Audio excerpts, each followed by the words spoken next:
O Senhor esteja convosco. Ele está no meio de nós. Proclamação do Evangelho de Jesus Cristo, segundo Mateus. Glória a vós, Senhor.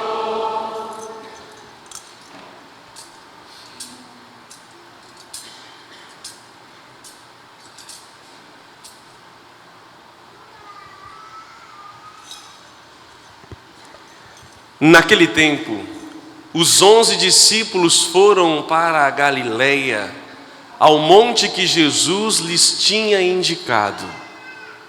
Quando viram Jesus, prostraram-se diante dele. Ainda assim, alguns duvidaram. Então Jesus aproximou-se e falou: Toda a autoridade me foi dada no céu e sobre a terra. Portanto, ide e fazei discípulos meus todos os povos, batizando-os em nome do Pai e do Filho e do Espírito Santo, e ensinando-os a observar tudo o que vos ordenei. Eis que eu estarei convosco todos os dias, até o fim do mundo. Palavra da salvação. Glória a vós, Senhor. Que as palavras do Santo Evangelho perdoem os nossos pecados.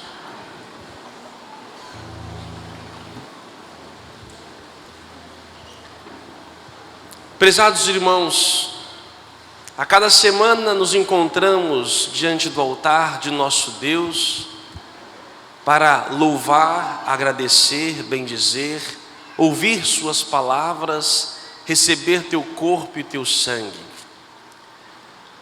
Mas ainda uma pergunta que precisa ser respondida sempre: quem é Deus?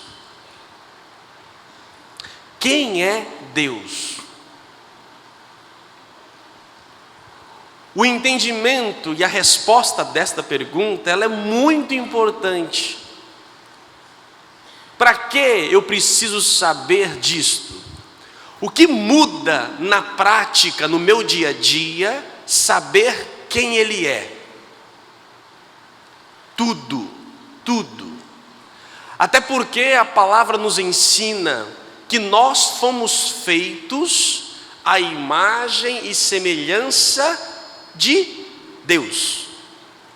Ora, se o homem é a imagem e semelhança dele, quanto mais eu o conheço, mais eu sei quem eu sou. Uma pergunta também difícil, né? Quem somos nós? Podemos dizer tantas coisas por esta resposta, mas uma fundamental que nos dá identidade, essência de nossa vida: o ser humano é a imagem e semelhança de Deus. Portanto, responder quem Ele é muito importante para o nosso dia e para a nossa vida. Todos os povos, todas as culturas acreditam e acreditavam de uma certa forma numa divindade. Nós somos herdeiros da fé judaica, e nós, como herdeiros, herdamos a fé num único Deus. Mas nem sempre foi assim. Abraão mesmo, o primeiro ser vivente que nós temos, que teve contato com a divindade, ele acreditava em vários deuses, ele era politeísta. Se nós pegarmos as nossas heranças também indígenas, vamos ver lá, cultuando na natureza a presença de Deus. Se nós pegarmos os povos gregos, a Grécia antiga, tantos deuses, Zeus, o deus Baco, o vinho e outros tantos deuses que eles buscavam explicar fenômenos da natureza em suas divindades. Ainda hoje, muitos têm crenças diversas acerca de quem Ele é. Nós, como herdeiros do judaísmo, cremos que existe um só Deus. Não existe mais Deus fora dele. O Deus de Abraão, o Deus de Isaac, o Deus de Jacó, o Deus que falou em Moisés, o Deus que chegou até os nossos tempos, a partir da pessoa de Jesus Cristo. Existe um só Deus. Você crê nisso? Sim? Por que você lê horóscopo então?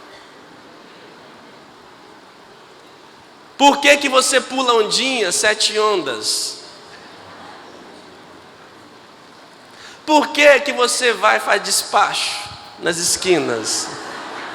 Vai para o cemitério, faz uma mandinga. É interessante que dizemos alguma coisa, mas na verdade vivemos muitas vezes outra. Portanto, buscar essa resposta, quem é Deus? O povo antigo, no tempo do Senhor, a catequese do Senhor, quando a catequista perguntava, quem é Deus? O que falava? Povo antigo, quer ver? Vai aparecer agora. Deus, cadê a gente? Tudo com vergonha. Papai do céu não, Papai do céu é moderno. Quer ver? Não tem ninguém para aparecer aqui não? Um Deus... Não, gente, é no meu tempo não lembro.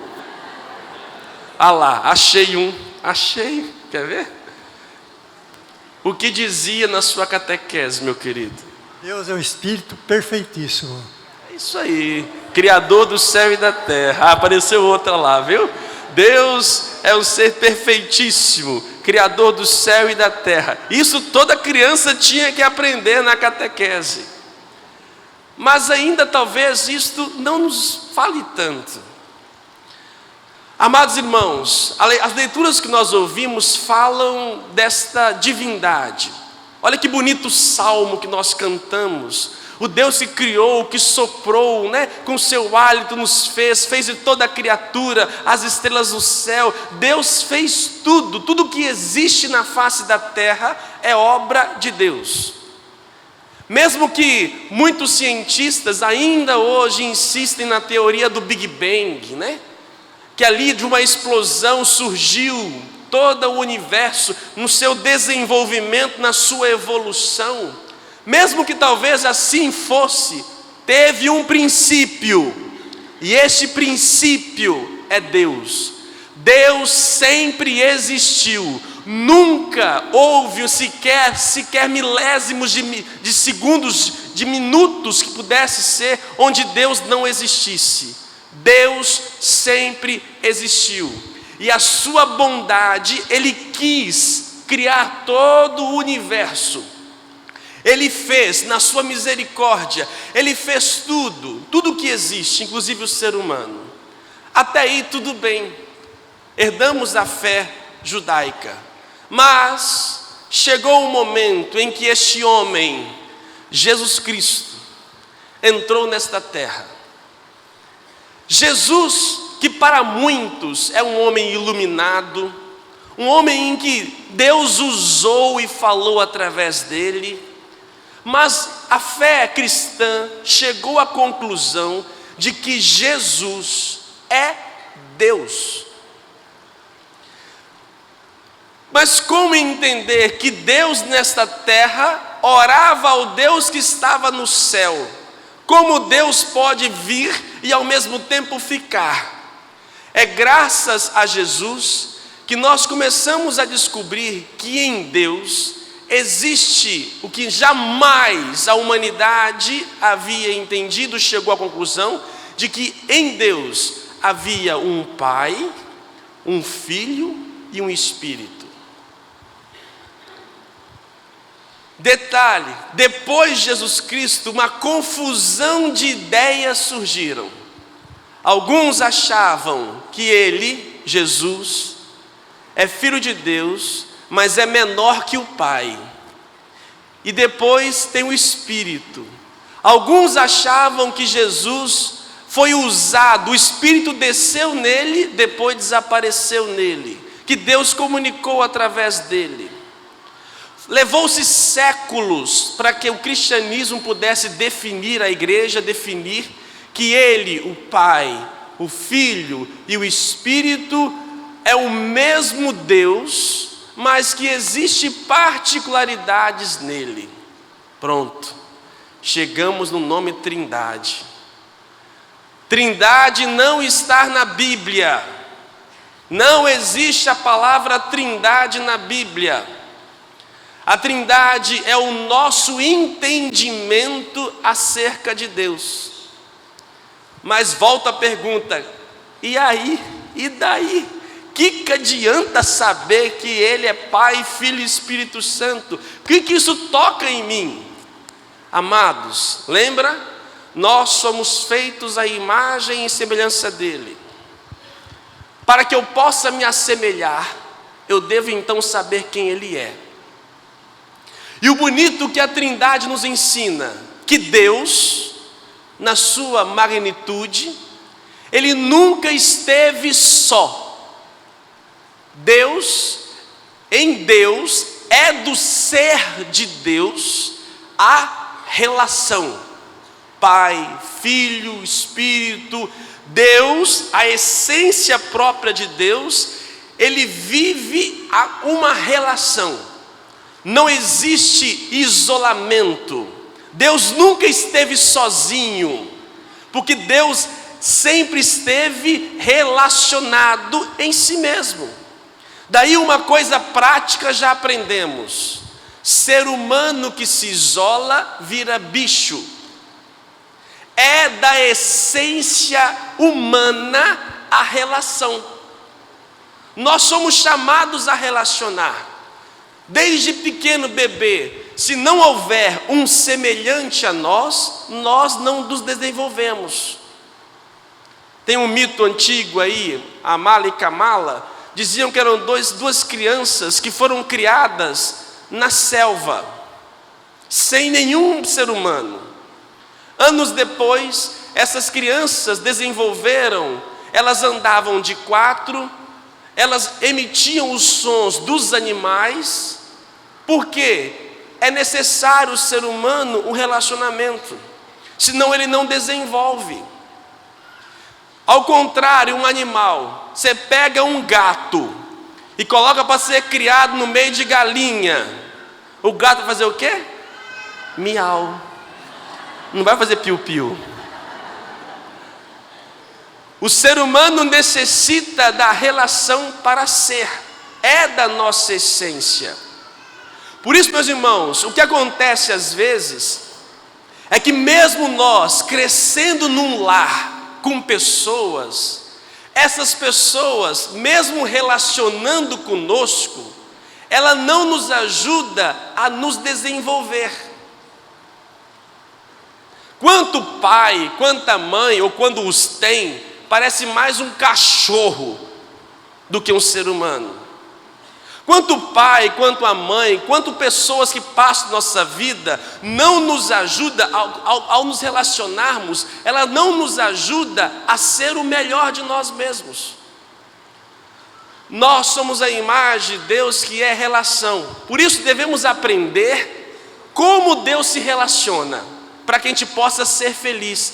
Tem muita gente frustrada, deprimida, angustiada, por causa de quê? Relacionamento. Meus irmãos, se nós pegarmos a mensagem do Evangelho, toda a mensagem de Jesus Cristo, o que ele fala? Qual é o centro da mensagem cristã? Relacionamento.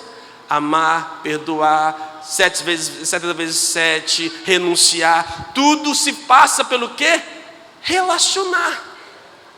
Os nossos problemas é o quê? Relacionamento. Eu não suporto aquela minha sogra, aquela minha nora, eu não gosto do meu patrão, eu tenho problema com minha prima, minha sobrinha, e assim os nossos relacionamentos vão provocando em nós o quê? Um mais ser ou menos ser. Os nossos traumas, dificuldades passam por tudo o quê? Os nossos relacionamentos, a nossa dificuldade de se relacionar. Muitos, devido a vários relacionamentos frustrantes, resolvem o quê? Não quero mais me envolver com mais ninguém. fecham os olhos, os ouvidos e se fecham no seu mundo. E pensam com isso conseguir ser feliz. Amados, a nossa semelhança com Deus nos faz então aprender a nos relacionar. Como Deus se relaciona? Por isso a gente tem que entender a Trindade, para que a gente possa ser melhor. Olha que bonito. O Pai é Pai e não é Filho. Ele tem uma diversidade própria dele. E vive em unidade com o Filho, que não é Pai nem Espírito. É Ele próprio. É o próprio do Filho. E existe também em Deus o Espírito Santo. Aquele que cria, aquele que salva, aquele que nos santifica. É o mesmo Deus, mas que vivem em unidade. Eles se relacionam. As particularidades de cada um não fere a unidade. Traduzindo isto, mesmo que nós sejamos diferentes, somos diferentes, né? Graças a Deus, bendito seja Deus. Somos diferentes, mas a nossa diferença ela é física. Enquanto essência, somos os mesmos. Ser humano, somos os mesmos. Podemos ter pessoas diferentes na nossa vida, que pensam diferente, dentro de casa, com credos diferentes, mas a nossa diferença não pode ferir a nossa essência, que é chamada a ser um. Podemos ter características, pensamentos diversos, podemos até mesmo discutir, mas a nossa discussão não pode ferir a nossa unidade. Porque nós fomos feitos à imagem da unidade perfeita, que existe separações, mas não a ponto de ferir a unidade. E o que a gente vê hoje, cada vez mais? A sociedade dividida, a família dividida, seja pela economia, seja pela raça, pela religião, pelos sexos, pela cultura. Cada vez mais os seres humanos estão se dividindo a ponto de não querer conviver com o outro, não querer estar ao lado do outro. Amados irmãos, mesmo que existamos nossas diferenças, temos que aprender, nos esforçarmos para sermos um, viver a unidade. Unidade não significa uniformidade.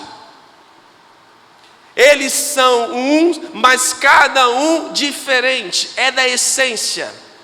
Não quer dizer que todos devem ser e pensar como eu, não. Eu vou aprender a viver na diversidade, buscando viver a paz e a unidade.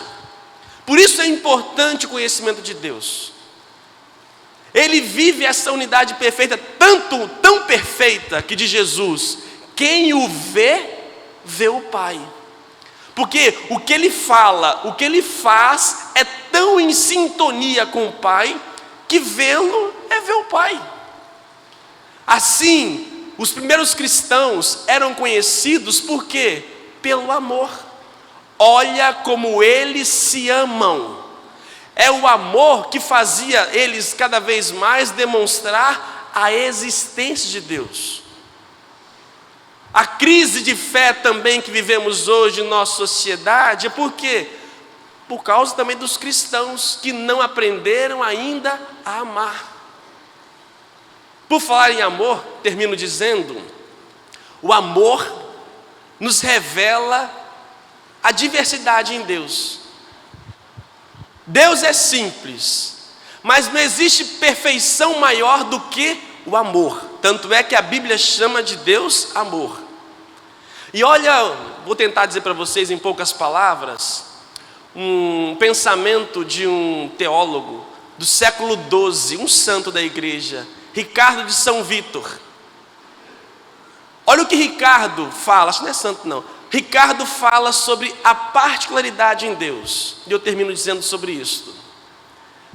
O amor mostra que em Deus existe separação, particularidades. Por quê? Para que possa ter amor, Para que eu possa amar, eu preciso de quê? Eu preciso de quê para poder amar? Eu preciso do outro, do amado. Se não tiver o outro, não existe amor. É o outro que me dá a capacidade de poder amar. Agora, esse outro, para que o amor possa ser verdadeiro, tem que ser da mesma dignidade que o amante, que o amado está querendo, senão não tem jeito. Exemplo, eu sou um ser humano, um homem, e tenho lá o meu cachorrinho. Eu amo o meu cachorrinho, e quando eu chego ele balança o rabinho para mim, todo feliz, e eu acho que ele também me ama. Você se basta com o amor do seu cachorro? O seu cachorro é capaz de te amar na mesma condição que você o ama? Não. E tem gente que acha que sim. Vem cá no papai, vem na mamãe, vem, bilu, bilu. Mamãe estava com saudade de você. Ô filhinho da mamãe. Misericórdia. Falar que veio do macaco ainda tem um sentido. Agora falar que eu sou parecido com um cachorro, ninguém merece.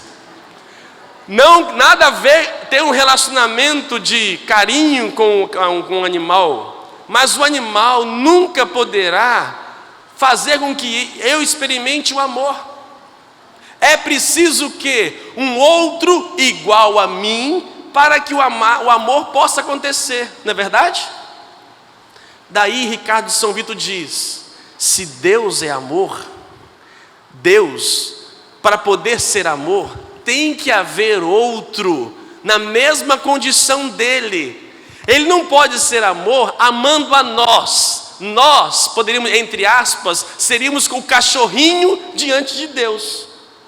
Nós nunca conseguiríamos e vamos conseguir amar a Deus como Ele nos ama. Por isso vai dizer Ricardo de São Vito, em Deus há de ter sim uma diversidade, porque senão Ele não poderia amar. E aí ele fala da unidade do Pai e do Filho. Então não bastaria 2? Para que o 3? Deixa para outra hora, tá? Senão vai demorar muito. Ele fala por que tem um terceiro e por que não tem o 4, o 5º e o 6º. E assim por diante. Mas não vou me ater nesse sentido. Portanto, meus irmãos, fica provado que existe em Deus a diversidade, senão Ele não existiria. Só que essa diversidade é em perfeita unidade. Se esforce para ser um. Se esforce para ser um no casamento, a ser um na família, no trabalho. Se esforce para ser um. O outro faz parte de mim, mesmo que não seja o meu parente, é o outro afastado. Por isso vai dizer São Paulo, todos fazemos parte do mesmo corpo. Por isso, meus irmãos, conhecer a Deus é se conhecer. Eu só serei plenamente realizado e feliz quando eu buscar a semelhança de Deus. Semelhança de Deus. Agora para finalizar, viu? Cadê? Agora é a última vez mesmo. Aí, nós somos feitos à imagem e semelhança de Deus. A imagem nós não perdemos. Mesmo depois do pecado, nós continuamos a ter a imagem de Deus. O que a gente perde é a semelhança. E o que nos assemelha a Deus? O amor na unidade. Tem muita gente que é a imagem de Deus, todo ser humano é, mas não se assemelha a Deus. Por quê? Não vive o amor que provoca a unidade. Então, meus irmãos, qualquer situação de dificuldade que a gente possa passar, se esforce, peça a Deus, Senhor, que eu seja um. Quanta gente que semeia divisão, discórdia, quanta gente fofoqueira, que está vendo? Olha lá o que ela fez, olha o que ele fez, olha o que ela fez, e começa a semear discórdia, divisão. Ser humano, quando se junta, é um problema, porque vai cada vez mais a intriga, a fofoca, quebrando o quê? A nossa semelhança com Deus, a nossa unidade perfeita. Esse é o nosso esforço. Nós só seremos felizes quando eu aprender a viver e aceitar aquela mala sem alça que vive com você. Eu só vou aprender a ser feliz quando eu aprender a viver nesta unidade, me esforçar para viver na unidade. Podemos e seremos sempre diferentes, mas nunca divididos. Louvado seja o nosso Senhor Jesus Cristo.